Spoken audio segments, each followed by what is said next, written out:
Hello, this is Dr. Harlod Wong. Today, I'm going to cover the contents of an article that was published July 18, 2012 in the Arizona Republic. It compares the differences between the greatest generation, I call the grandparents, the baby boomers, and Generation X, which are the grandkids. I see a lot of grandparents that come into my office, and their values are so different from their baby boomers or even their grandkids. They're very puzzled because it brings up the issue, what do they do with their life savings? Who does it go to? Will it have a positive or will it have a negative effect on their heirs, which are the kids and the grandkids? So what we're going to do is, in detail, we're going to cover the three different generations. The greatest generation, named by Tom Brokaw, who wrote a book by that title, were born between 1910 and 1925. They fought for what they believed in, for what was right instead of selfish reasons. They fought against Hitler, Mussolini, Japanese kamikaze bombers, and they survived at a terrible price. Over 1/3 died during World War II, 50,000 died in Korea, and over 500,000 were wounded. But they fought for what was right, and we thank them for all they did. Now, how did they look at a job? Their attitude was, you work for a company, ideally a big company, your whole life, you retire, you get a pension, you add Social Security to that, and that's enough to cover your living expenses. They believed that money, you got to live within your means. In other words, you got to spend less than what's coming in. Money meant survival and a livelihood. And again, they were severely impacted in terms of their attitudes by the Great Depression and World War II. They remember what food rationing stamps were during World War II, victory gardens. The younger people don't realize that 60 years ago, 80 years ago, it was very common. What you would do is you would have your bacon, if you're lucky enough to afford to have bacon. Of course, there'd be a lot of grease. You would put it in a can, put it in a window, let it cool off, and it was actually collected for the war effort. A component of bacon grease actually went into bombs. So that's the greatest generation. We thank them for all their sacrifices in keeping the world and America free. Now, baby boomers were the kids of the greatest generation, born after the war, so basically born toward the end of 1945 or 46, and in an 18-year period through 64, what happened? There were about 78 million baby boomers born. Now, their attitude was very different. They grew up in a time of peacetime, except for the Vietnam War. Now, what was their attitude toward money? Very different than their parents. Sociologists call baby boomers the me generation, the now generation, the selfish generation. Their attitude is, we're going to spend it. And if we don't have it, we got credit cards, so we'll put it on our credit card. And if we can't afford to pay the credit cards, we'll declare bankruptcy and get rid of the credit card debt. Yeah, a very different attitude than their parents. Their attitude toward work was, well, I need a job to cover my high lifestyle because I want to spend.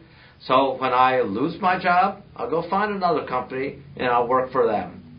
Retirement, well, that's going to be a pipe dream for millions and tens of millions of baby boomers. There's a recent survey, and it looked at the savings patterns of middle-income families where the combined income was $40,000 to $100,000 a year. Shockingly, of those in their 50s, the average they had saved was only $29,000.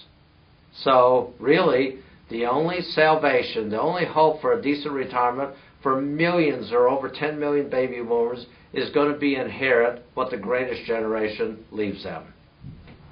Now, let's go on to the grandkids. Generation X. Well, this is very different. These were latchkey kids because both baby boomer parents worked. And so they would come home after school with a key and amuse themselves. Well, they grew up when computers were common. So they played video games, they watched TV, they hung out with their friends, and really there's no adult supervision until both parents came home from work. Now, their attitudes toward money are different. They realize that they watched their baby boomer parents get divorced, sometimes multiple times. They noticed that the baby boomer parents would lavish them with money instead of time. That's some kind of here's how I become a hero to my kids. I give them stuff, but I don't give them my time because both parents are working and we're tired when we come home from work. So their attitudes are very different. This is the first generation that does not expect to do better financially than the previous generation. For many of the Generation X, particularly suffering through the Great Recession that was set off with the 2008 stock market crash, where we have massive unemployment and underemployment. In some states, it's over 20% when you count the unemployed, the underemployed that are working part-time but want full-time work, and the discouraged workers that were so discouraged after a year of looking for a job and not finding anything, they just left the workforce totally. Can you imagine? Over 20% in certain states. This approaches depression levels because during the Great Depression we had 25% unemployment.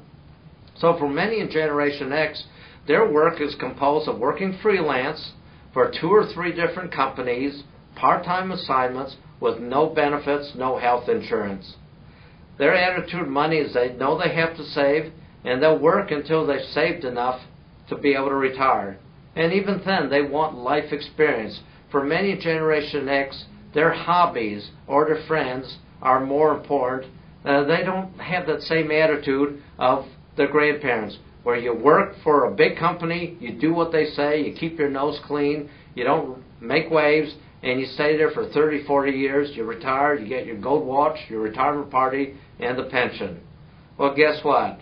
Old-fashioned pensions, which means you get a certain amount of income based on how many years you worked at the company, are a thing of the past.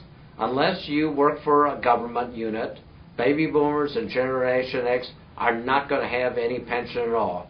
So what's the solution so that they can have a decent retirement? Well, for many of them, it all comes down to the greatest generation.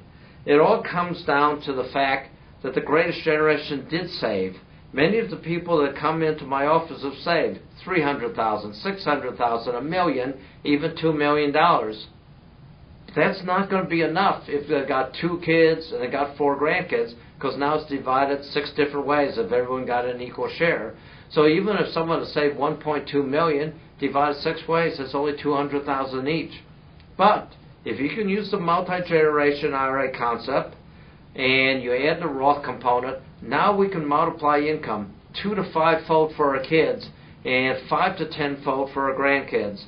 So now if that Generation X grandparents had saved, let's say, $1 million, and if they can multiply 5-fold and it becomes $5 million of tax-free income over the life of their 2 kids and their 4 grandkids, well, now that's enough to make a significant difference. Using these concepts and looking at a number of case studies, we've found that it's enough to generate $20,000 to $30,000 of annual income when the kids and the grandkids get to retirement age. You combine that with their Social Security, and now maybe they've got $45,000 to $60,000 a year of steady income, and this is how they're going to be able to have a decent lifestyle. And again, our thanks to the greatest generation. The grandparents that are still puzzled at the attitudes of their kids, the baby boomers, and their grandkids, Generation X. For more discussion about these topics and the difference in the generations and attitudes toward money and investments and retirement, go to my blog site, drwonginvestorguide.com.